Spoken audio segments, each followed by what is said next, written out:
आज हम आपके लिए खुशखबरी लेकर आए हैं कि सोलानी पुल का वैकल्पिक पुल रपटा पुल तैयार हो चुका है और आप मेरे पीछे देखेंगे कि इस पुल पर आवागमन शुरू हो गया है और बसों का आना जाना भी शुरू हो गया है। आप देख सकते हैं कि पीछे से बस आ रही है।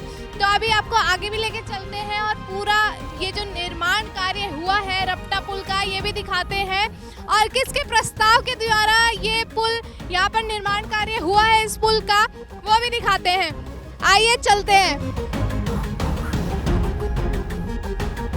वो देखिए उधर वो सामने जो आपको पुल दिखाई दे रहा है ये वही सोलानी पुल है जिस पर 1 साल पहले भारी वाहनों का आवागमन वर्जित कर दिया गया था क्योंकि ये पुल करीब 70 साल पुराना है और इसकी हालत जर्जर हो चुकी है। और अगर इस पुल पे से भारी वाहन जाएंगे, भारी वाहन का आवागमन होगा तो हो सकता है ये पुल गिर जाए और भारी नुकसान का सामना भी करना पड़े। इस वजह से इस पुल पर भारी वाहनों का आवागमन वर्जित कर दिया गया था।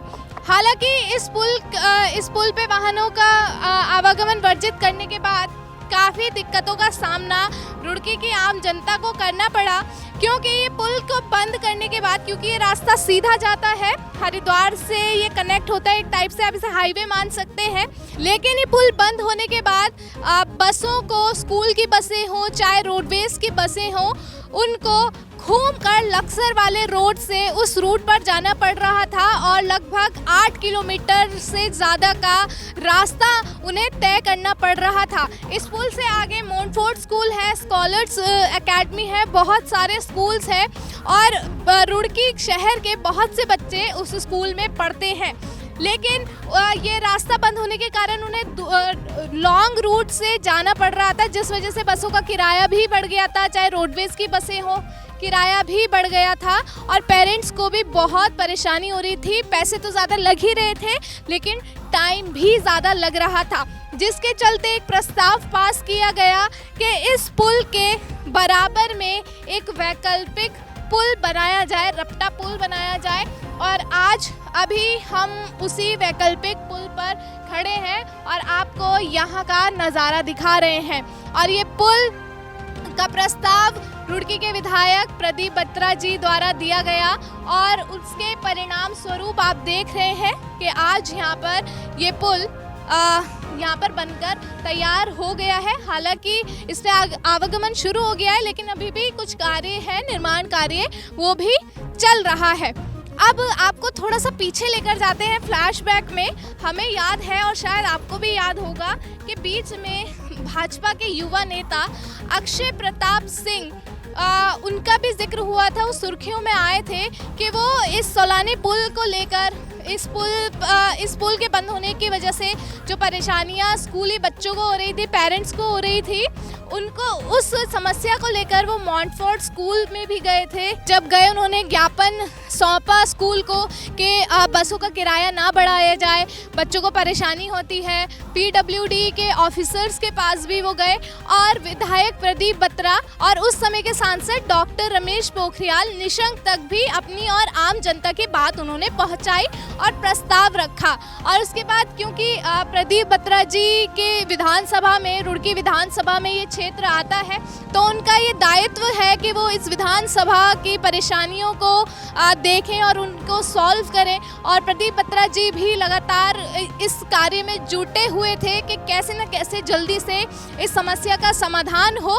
और उन लोगों की मेहनत के बाद, उन लोगों की इस प्रस्ताव के बाद आज ये पुल बनकर तैयार हो गया है और लोगों को इस लॉन्ग रूट से, इतनी गर्मी में जैसे रास्ता बहुत लंबा है और ज़्यादा पैसे देने की वजह से इस समस्या से छुटकारा अभी मिला है। हालांकि ये टेम्पररी पुल अभी बनाया गया है लेकिन परमानेंट सॉल्यूशन इसका वही होगा कि जब ये सोलानी पुल दोबारा से नया बन जाए।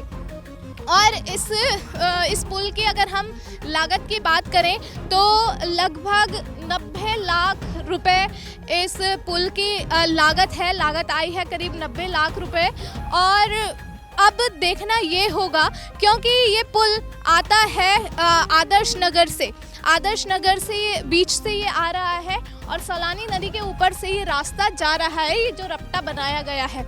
लेकिन इस आदर्श नगर के बीच में से जो है आ रहा है, यहाँ पर ऑलरेडी 2-3 स्कूल्स हैं और बड़ी बड़ी बसें यहाँ से आएंगी तो कहीं ना कहीं ट्रैफिक जाम की समस्या भी हमें देखने को मिलेगी। और बाकी सब जो स्कूल वाले हैं या बच्चे हैं जो या लोग यहाँ पर रहते हैं, उन्हें भी ये समस्या देखनी पड़ेगी ट्रैफिक जाम की। और जो क्योंकि पहले से स्कूल है, बसों का क्लैश भी हो सकता है और ये रूट ऐसा है, हो सकता है कि यहाँ पर एक्सीडेंट प्रोन ये एरिया भी हो सकता है। तो प्रशासन ने और सरकार ने यहाँ का कोई ट्रैफिक प्लान भी उनको बनाना चाहिए या बनाया होगा, वो भी आपको हम दिखाते रहेंगे।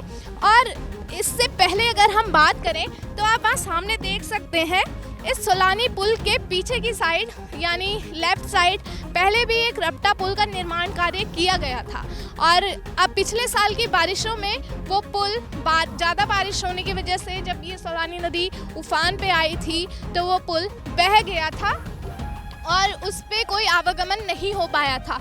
अब भी बारिश का सीज़न है तो अब अगर बारिश होती है, ज़्यादा बारिश होती है, तो ये वाला जो रपटा पुल है जो भी ये बनकर तैयार हुआ है, क्या ये बारिश सहन कर पाएगा, क्या ये टिक पाएगा या ये भी पिछले साल की तरह और पिछले रपटा पुल की तरह ये भी बह जाएगा।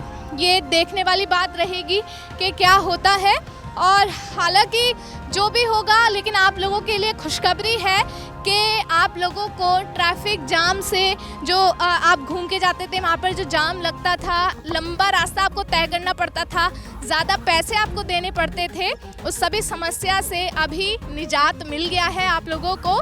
और जो भी कुछ आप कहना चाहते हैं, आपके लिए 2 सवाल ये मैंने आपके लिए छोड़ दिए हैं कि क्या यहाँ पर जाम की स्थिति भी हो सकती है या बारिश की वजह से अब ये पुल पे कोई परेशानी आ सकती है। जो भी है, लेकिन परमानेंट सॉल्यूशन आपको तभी मिलेगा, हमको तभी मिलेगा, रुड़की की जनता को तभी मिलेगा जब ये सौलानी पुल दोबारा से नया बन जाएगा।